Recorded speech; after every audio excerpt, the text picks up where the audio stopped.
In this video, I'll be showing you how I clean my makeup brushes. I'm gonna be using 3 different ways. The first one is gonna be regular soap, preferably with no fragrance, because it's much better to have no fragrance, whether it's makeup, skincare, body wash, anything that has fragrance is gonna trigger a lot of allergies. It's gonna irritate eczema if you have eczema, and it's not really good for your skin anyway. The second one that I'm gonna be using is gonna be Dawn dishwashing soap, and I'm gonna also be using Johnson baby shampoo. I'm using first bar soap, and most bar soap do contain glycerin, which is very therapeutic for dry skin and other sensitivities like eczema. So in general, using bar soap is way better than using liquid soap. They have to put a lot of chemicals to keep soap liquid, so go for bar soap, although bar soap looks less luxurious than having liquid soap. And you know, in commercials, they always try to encourage us to use liquid soap, but personally I prefer bar soap, especially after trying and after reading so much about the difference between the two. I will always go for bar soap. Soaking it in soap water is gonna help it get rid of all the leftover residue on it. So first I'm grabbing my brush and I'm brushing it on the bar soap. I put some water on it, then I brush it again and again, back and forth until I feel that the color that is coming out of the brush is getting lighter and lighter. For the second method, I'm gonna be using dishwashing liquid soap. I take a small glass container and I fill it with a little bit of water, and I put some dishwashing soap, as much as you'd like, as much as necessary.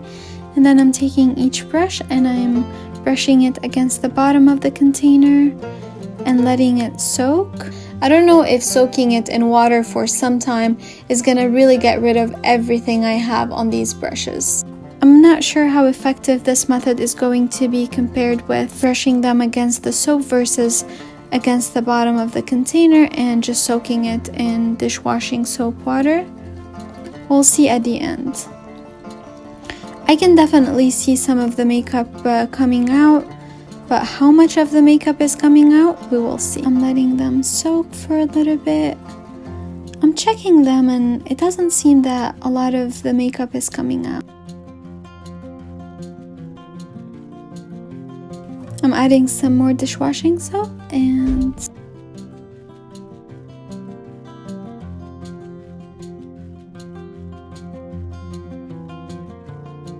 for the third method, I'm using Johnson baby shampoo. I'm filling a third container with water, and then if you notice, there isn't as much foam as it used to be when we used to use Johnson baby shampoo. In the past, it used to contain a lot of sulfate. They no longer have sulfate in that shampoo, which is a very good idea. Sulfate is in charge of creating the foaming effect, and subconsciously we think that the more foam, the cleaner. But it's not really the case. Foam tends to be drying, and sulfate is not a good ingredient for either our face or our skin in general.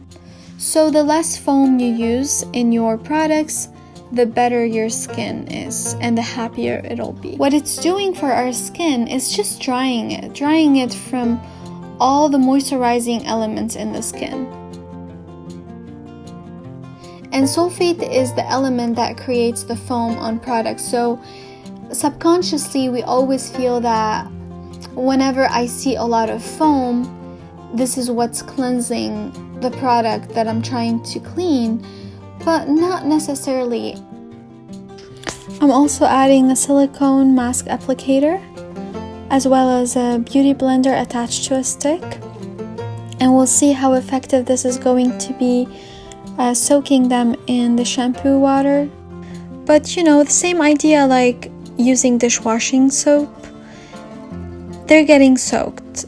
They're not really getting brushed on the actual soap, then soaking them. So in my opinion,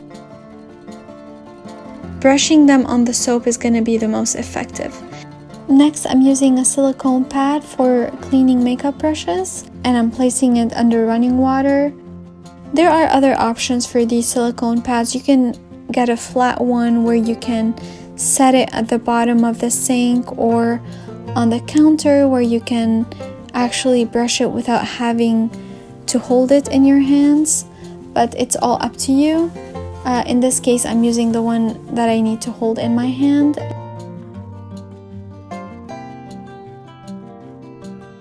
I'm applying more soap and then brushing it on the silicone pad, back and forth, back and forth. When I feel that it has enough soap, then I'm placing it under running water and then brushing it again on the silicone pad, then brushing it with no water so that I can get some of the water out of it. And as you see now, I'm placing it on a rack for makeup brushes to dry, to air dry. I prefer using an air dryer rather than using blow dryer. Air drying is the best for the brushes. It's not gonna damage them further.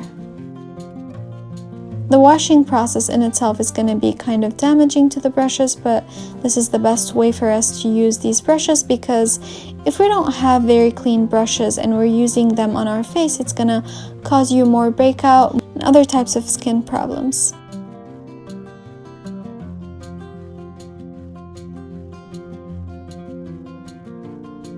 I'm placing all of these brushes on the drying brushes holder.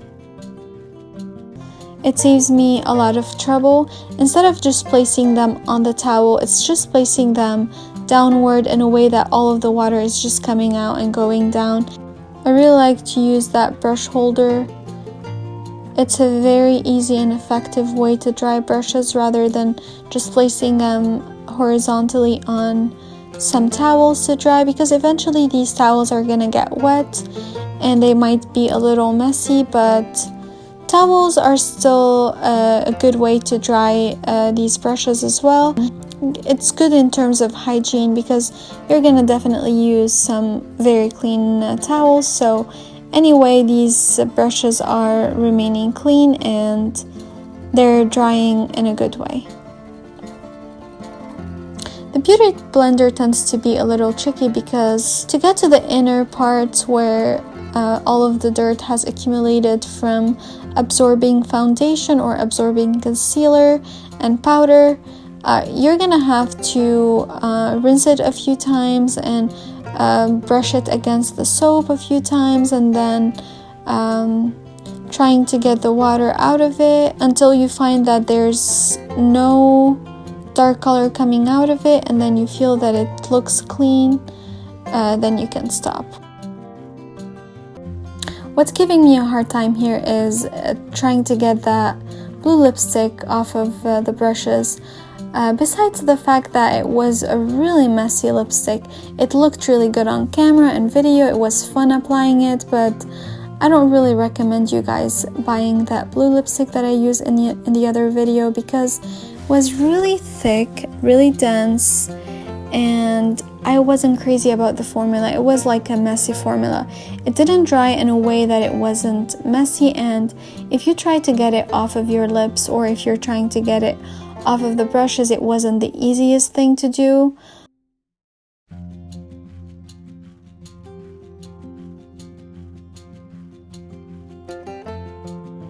In regards to using the Johnson baby shampoo as well as the dishwashing soap, I didn't really clean all the way just by soaking it with the Johnson baby shampoo or the dishwashing liquid soap. I had to wash them again using bar soap to clean them completely.